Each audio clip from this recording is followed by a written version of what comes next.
రేవంత్ రెడ్డి గారు మాట్లాడుతూ మొన్న చెప్తున్నాడు ప్రెస్ మీట్ లో, మీ 6 గ్యారెంటీలు మా 420 హామీలు మేమిచ్చినాయన్ని మాటలు నెగ్గాలనంటే కేంద్రంలో ప్రభుత్వం మళ్ళా మాదే రావాలి, అందుకోసమే మాకే ఓటేయాలి, లేకపోతే మాత్రం ఇవి చెయ్యా అని చెప్పి కుండబద్దలు కొట్టినట్టు ఇవాళ స్వయంగా ముఖ్యమంత్రి హోదాలో ఉండి ఈరోజు రేవంత్ రెడ్డి గారు చెప్తా ఉన్నారు.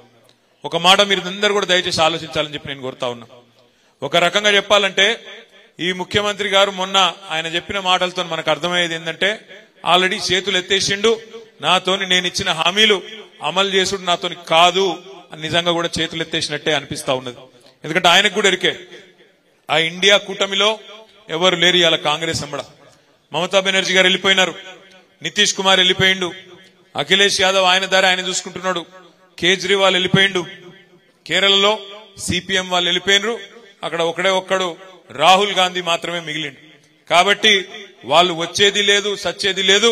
వాళ్ళు ఇప్పుడున్న పరిస్థితుల్లో గతంలో వచ్చిన 50 సీట్లు 55 సీట్లు కూడా తెచ్చుకునే పరిస్థితి కూడా లేదు.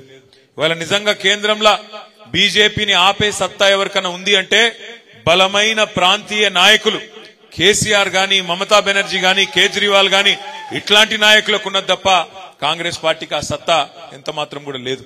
అందుకే నేను మీ అందరినీ ప్రార్థించేది, మొన్న ఎట్లా అయితే మల్లారెడ్డి గారికి బ్రహ్మాండమైన మెజారిటీనిచ్చి గెలిపించినరో, ఎంతమంది కొట్లాడినా అవన్నిటిని బేఖాతరు చేసి అందరు కలిసి కట్టుకు కొట్లాడినరో, అదే విధంగా రేపటి రోజున పార్లమెంట్ ఎన్నికల్లో కూడా ఇవాళ బీజేపీకి చెక్ పెట్టాలి అంటే బీజేపీకి ఎందుకు చెక్ పెట్టాలి కేంద్ర ప్రభుత్వానికి అనే మాట కూడా మీరు అడగచ్చు. తప్పకుండా చెప్పవలసిన బాధ్యత నా మీద ఉంది. ఇవాళ మీరు చూస్తున్నారు, కృష్ణా నది మన రాష్ట్రంలో ప్రవహిస్తుంది, గోదావరి నది ఇంకోవైపు, ఒకవైపు కృష్ణా నది. ఈ 2 జీవనదులే మన తెలంగాణలో రైతుకు ప్రాణాధారం. అట్లాంటి కృష్ణా నదిలో ఇప్పటి వరకు గత 10 ఏళ్లలో తెలంగాణ రాష్ట్రం ఏర్పడ్డాక ఆ కృష్ణా నదిలో మా వాటా ఎంత, ఉమ్మడి ఆంధ్రప్రదేశ్ నుంచి ఏర్పడ్డ తర్వాత అలగైన తర్వాత మా వాటా ఎంత అంటే వాటానేమో తేల్చలేదు. మోడీ గారు 10 ఏళ్లలో కనీసం కృష్ణా జలాల్లో తెలంగాణ హక్కు ఎంత, వాటా ఎంత అని తేల్చే టైం ఆయనకు లేదు. లేకపోగా నిన్న రేవంత్ రెడ్డి గారు ఢిల్లీకి పోయి నిన్న వచ్చింది బయటికి వార్త, కేఆర్ఎంబి అని ఉంటది, కృష్ణా రివర్ మేనేజ్మెంట్ బోర్డు అని. మన వాటా తేల్చకుండానే, మన నీళ్లెంతో లెక్కలు చెప్పకుండానే ఇవాళ కృష్ణా రివర్ మేనేజ్మెంట్ బోర్డుకి ఆ కృష్ణా జలాలను అప్పజెప్పి రేపు ఏ ప్రాజెక్టు కట్టాలన్నా, అక్కడికి వెళ్ళి ఒక చుక్క నీరు తీసుకోవాలన్నా ఢిల్లీ ఓన్ చేతిలో మన జుట్టు పెట్టి ఇవాళ ఈ ముఖ్యమంత్రి గారు మన ప్రయోజనాలను, మన రాష్ట్ర ప్రయోజనాలను ఢిల్లీకి తాకట్టు పెట్టి వచ్చినాడు. ఎందుకుండాలే బీఆర్ఎస్, ఎందుకుండాలే గులాబీ జెండా పార్లమెంట్ లో అంటే ఇవాళ మీరు చూస్తున్నారు, పార్లమెంట్ లో కేవలం ఒకే ఒక్క పార్టీ మాత్రమే అడుగుతున్నది, ఒకే ఒక్క పార్టీ మాత్రమే కృష్ణా జలాల్లో తెలంగాణ వాటా గురించి కొట్లాడుతున్నది. అది మన గులాబీ జెండా వేసుకున్న మన ఎంపీలే తప్ప ఇంకెవ్వరు కనీసం మాట్లాడతలేరు. కాంగ్రెస్ ఎంపీలు లేరు, బీజేపీ ఎంపీలేమో మాట్లాడే పరిస్థితి లేదు. అందుకే ఈ 2 జాతీయ పార్టీలను నిలదీయాలన్నా, కేంద్రంలో మన హక్కుల కోసం మాట్లాడేటోడు ఉండాలన్నా, అక్కడ నిలదీసేటోడు ఉండాలన్నా, ప్రశ్నించేటోడు ఉండాలన్నా, గల్లా బట్టి అడిగేటోడు ఉండాలన్నా, రాష్ట్రానికి కావాల్సినవి తెచ్చేటోళ్ళు ఉండాలన్నా ఈ గులాబీ జెండా వల్ల అయితే తప్ప కాంగ్రెస్ పార్టీ వల్లనో బీజేపీ వల్లనో కాదు. రాజ్యాంగబద్ధంగా, చట్టబద్ధంగా మనకు రావాల్సిన ఇట్లా వస్తాయి. కానీ మనకు ఇంకా అదనంగా ఏమైనా రావాలి అంటే, గతంలో మల్లారెడ్డి గారు ఎంపీగా పనిచేసినారు, మంచిగా పనిచేసిండు, బ్రహ్మాండంగా ప్రశ్నలు అడిగిండు. ఆ తర్వాత ముఖ్యమంత్రి కేసీఆర్ గారు పిలిస్తే ఇక్కడికి వచ్చి ఎమ్మెల్యే అయిండు, తర్వాత మంత్రిగా మీ అందరికీ బ్రహ్మాండమైన సేవ చేసినాడు. ఇలా ఆయనతోని మేము ఇవ్వాలని కూడా పోటీ పడే పరిస్థితి లేదు మల్లారెడ్డి గారితో. ఎందుకంటే ఆయన మా అందరికంటే యువకుడు, ఉత్సాహవంతుడు, మా అందరికంటే ఎక్కువ ఉరుకులాడతాడు. ఆ ఉరుకులాటంతా మీకోసమే. ఎప్పుడు కలిసినా, ఎక్కడ కలిసినా గత 10 ఏళ్లలో మా మేడ్చల్ నియోజకవర్గం ఆ రోజు పార్లమెంట్ మెంబర్గా ఉన్నప్పుడు గాని, ఎమ్మెల్యేగా ఉన్నప్పుడు గాని, మా మేడ్చల్కి ఇది కావాలి, మా గట్కేసర్కి అది కావాలి, మా జవహర్ నగర్ కి ఇది కావాలి, మా బోడుప్పల్కి అది, మా ఫిర్జాదిగూడకి ఇది, మా పోచారంకు ఎప్పుడు చూసినా 10 మున్సిపాలిటీలు, అదే విధంగా 61 గ్రామ పంచాయతీలు, వాటికి సంబంధించిన పనులు తప్ప మరి పూర్తి స్థాయిలో ప్రజల కోసమే సిన్సియర్ గా పనిచేసిన మల్లారెడ్డి గారు తప్ప వేరే ఎన్నడూ కూడా పని చేయలేదు. వాళ్ళ సొంత డబ్బులు పెట్టి 125 గుడులు కట్టించినా, దాదాపు 60-70 కోట్ల రూపాయలు ఖర్చు పెట్టి సీసీ రోడ్లు వేసినా ఆయన కమిట్మెంట్ కి ఇదంతా కూడా నిదర్శనం అనే మాట కూడా నేను మీకు విజ్ఞప్తి చేస్తా ఉన్నా. రేపటి రోజున కూడా మల్లారెడ్డి గారు గాని, రాజశేఖర రెడ్డి గాని, రాజు గాని, నేను గాని మీ అందరికి ఇచ్చే మాట ఒకటే, ఈ ప్రభుత్వం ఈ 420 హామీలిచ్చి, దొంగ హామీలిచ్చి, చేయలేమని తెలిసి కూడా హామీలిచ్చి ప్రజలను మోసం చేసి వాళ్ళ అధికారంలోకి వచ్చిన తర్వాత మమ్మల్ని పార్లమెంటులో అక్కడ 17 సీట్లు గెలిపిస్తేనే చేయగలుగుతాం, లేకపోతే చేయలేమని చేతులెత్తేసిన రేవంత్ రెడ్డి ప్రభుత్వానికి బుద్ధి చెప్పవలసిన బాధ్యత మన మీద ఉన్నది. ఇదే మాట ఎన్నికలకు ముందు చెప్తే ప్రజలు ఓట్లేస్తుండేనా ఆలోచించమని చెప్పి నేను కోరుతున్నా. ఎన్ని అబద్దాలు చెప్పిండ్రు, నోటికొచ్చిన మాటలు. బస్సు ఫ్రీ, బంగారం ఫ్రీ, కేసీఆర్ ₹1,00,000 ఇస్తాడు కళ్యాణ లక్ష్మికి, నేను దాని మీదికెళ్లి తులం బంగారం ఇస్తా, మీకు ఇది ఇస్తా అది ఇస్తా అని చెప్పి కేసీఆర్ రూపాయి అంటే నేను ₹2 ఇస్తా అని చెప్పి మోసం చేసి అధికారంలోకి వచ్చింది. ఎన్ని మాయ మాటలు ఒక్కసారి యాద్ చేసుకోండి.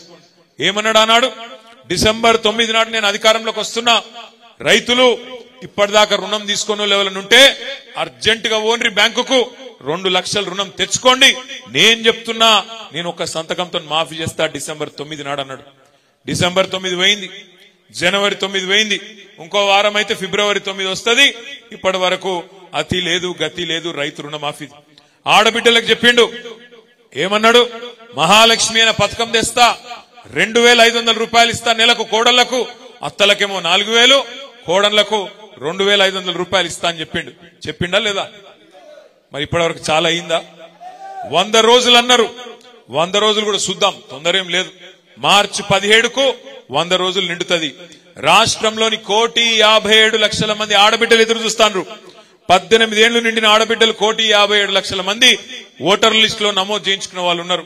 వాళ్ళందరూ ఎదురు చూస్తున్నారు, మా ఖాతాల్లో నెలకు 2,500 వేస్తాడా లేదా మళ్ళేమన్నా కథలు పెట్టి కటింగ్లు పెడతాడా అని చెప్పి ఆడబిడ్డలు కూడా ఎదురు చూస్తా ఉన్నారు.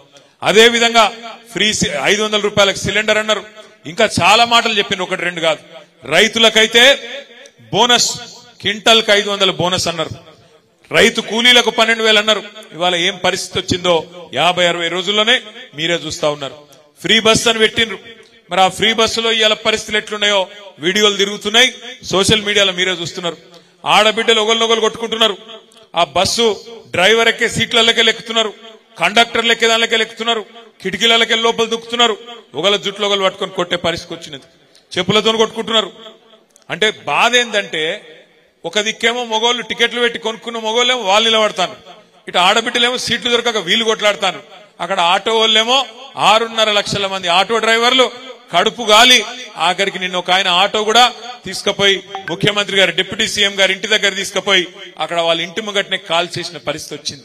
50-60 రోజుల్లోనే ఇలా ఇంత వ్యతిరేకత ఈ ప్రభుత్వం మీద మూట కట్టుకొని ఈ ప్రభుత్వానికి బుద్ధి చెప్పడానికి ప్రజలు సిద్ధంగా ఉన్నారు. ఒకటి మాత్రం వాస్తవం, వీళ్ళు ఇచ్చిన 420 హామీలు, వాళ్ళు ఇచ్చిన 6 గ్యారంటీలుగా చాలా మంది తమ్ముళ్ళు తెలియక మాట్లాడుతున్నారు. 6 గ్యారంటీలని, 6 గ్యారంటీలేమో 100 రోజులలో అమలు చేస్తామన్నారు. ఒక 420 హామీలు, యూత్ డిక్లరేషన్ అని, ఎస్సీ డిక్లరేషన్ అని, ఎస్టీ డిక్లరేషన్ అని, మైనారిటీ డిక్లరేషన్ అని, రైతు డిక్లరేషన్ అని, మహిళా డిక్లరేషన్ అని చెప్పి విడుదల చేసి 420 420 హామీలు ఇచ్చి ఇవాళ రేవంత్ రెడ్డి అక్కడ గద్దెనెక్కి ముఖ్యమంత్రి అయిండు. ముఖ్యమంత్రి అయిన తర్వాత ప్రజలకు పనికొచ్చే పనులు చేయకపోగా పనికి మాలిన మాటలు మాట్లాడుతూ ఉన్నాడు. ఆయన అంటాడు, కేసీఆర్ ను బీఆర్ఎస్ ను 100 మీటర్ల లోపల బొంద పెడతా, పాతి పెడతా అని మాట్లాడుతున్నాడు. ఆయన తిప్పి కొడితే 3 ఫీట్లు లేడు, ఆయన అంటే 100 మీటర్ల లోపల మనం పాతి పెడతారంట. దయచేసి నేను మీ అందరికి చేసే విజ్ఞప్తి ఒకటే, ఇట్లాంటి వాళ్ళని మస్తుగా చూసినాం ఇదివరకు కూడా ఈ గులాబీ జెండా లేకుండా చేస్తా, తెలంగాణ ఎక్కడిది అట్లా ఇట్లా అడ్డం పొడుగు మాట్లాడిన వాళ్ళు ఈయనకంటే పెద్ద పెద్ద తీస్మార్ ఖాన్లు ఉండే. ఇదివరకు 2001 నుంచి 2014 దాకా వాళ్లతోనే కొట్లాడినాం. అట్లాంటి తీస్మార్ ఖాన్లనే ఇలా మాయం చేసి తెలంగాణ తెచ్చిన కేసీఆర్ కు ఈ బుడర్ ఖాను పెద్ద లెక్క కాదు అనే మాట కూడా నేను మీకు విజ్ఞప్తి చేస్తా ఉన్నా. నేను మీ అందరికి ఒకటే విజ్ఞప్తి చేస్తా ఉన్నా. ఇప్పుడు మల్లారెడ్డి గారు గొప్ప మాట చెప్పిండు, ఎవరికి ఏ కష్టం వచ్చినా నేనుంటా, అవసరమైతే ఎక్కడికి రమ్మంటే అక్కడికి వస్తాను. మల్లారెడ్డి గారు ఏ మాట అయితే చెప్పిండో మేడ్చల్లో, అదే రకంగా రాష్ట్రంలో ఏ కార్యకర్త మీద దొంగ కేసులు పెట్టినా, ఎవలను ఇబ్బంది పెట్టినా, ఇప్పుడు మా తమ్ముడు శివాని ఇబ్బంది పెట్టినట్టు ఎక్కడ ఎవరు ఇబ్బంది పెట్టినా, మొన్ననే చెప్పినా మళ్ళా చెప్తా ఉన్నా, 38 మంది ఎమ్మెల్యేలం, 27 మంది ఎమ్మెల్సీలం బస్ వేసుకొని వస్తాం. ఎవ్వలకు అన్యాయమైనా ఎవ్వలకు ఇబ్బంది అయినా మీ కండగా నిలబడే బాధ్యత మాది. ఎందుకంటే ఈ పార్టీ ఏ ఒక్కల పార్టీయో కాదు. ఈ పార్టీ తెలంగాణ ప్రజల ఆస్తి, తెలంగాణ ప్రజల సొత్తు. ఇది తెలంగాణకెన్నటికైనా శ్రీరామ రక్ష ఈ గులాబీ జెండా. తెలంగాణ గురించి గొంతెత్తి మాట్లాడాలంటే అది గల్లీలో కావచ్చు, ఢిల్లీలో కావచ్చు, గులాబీ జెండా వేసుకున్నోనుకుండే ధైర్యం వేరే వాళ్ళకు ఉండదు అనే మాట కూడా నేను మీకు విజ్ఞప్తి చేస్తా ఉన్నా. ఎందుకంటే మన బాసులు గుజరాత్ లోనో ఢిల్లీలోనో లేరు, భయపడవలసిన అవసరం లేదు. మనకెవరున్నారు బాసులు? గల్లీలో ఉండే తెలంగాణ ప్రజలే మన బాసులు. మీకు మేం జవాబుదారు తప్ప ఎవడో ఢిల్లీలో గుజరాత్ లో ఉండే పెద్ద పెద్దలకు భయపడే పరిస్థితి మనకు ఉండదు. అందుకే నేను మీకు విజ్ఞప్తి చేస్తా ఉన్నా. ఇవాళ అంటున్నారు కొంతమంది, పార్లమెంట్ లా బీఆర్ఎస్ కి ఎందుకు ఓటేయాలంటున్నారు. ఎందుకు వేయాలి బీఆర్ఎస్ కోటు పార్లమెంట్ లా అంటే, రేపు అక్కడ తెలంగాణ అన్న మాట వినవాడాలంటే, తెలంగాణ హక్కుల కోసం ఢిల్లీతో కొట్లాడాలంటే, ఢిల్లీలో మళ్ళొక గొర్రెలాగా పోయి ఉండకుండా అక్కడ ఉండి గట్టిగా మాట్లాడేటోడు కావాలంటే ఈ గులాబీ జెండా కప్పుకున్నోడైతేనైతే తప్ప వేరే వాళ్ళ వల్ల కాదు. చూసినాం మనం. మీరు చూడండి, ఇవాళ 4 ఎంపీలు ఉన్నారు బీజేపీ వాళ్ళు మన రాష్ట్రం నుంచి, 3 ఎంపీలు ఉండే కాంగ్రెస్ వాళ్ళు మన రాష్ట్రం నుంచి. వాళ్ళందరూ కలిపి 7 కలిపి తెచ్చిందేందయ్యా మన రాష్ట్రానికి అంటే గుండు సున్నా. పోయినసారి ఇదే రేవంత్ రెడ్డి గారు మల్కాజ్గిరిలో అన్నాడు, ప్రశ్నించే గొంతున్న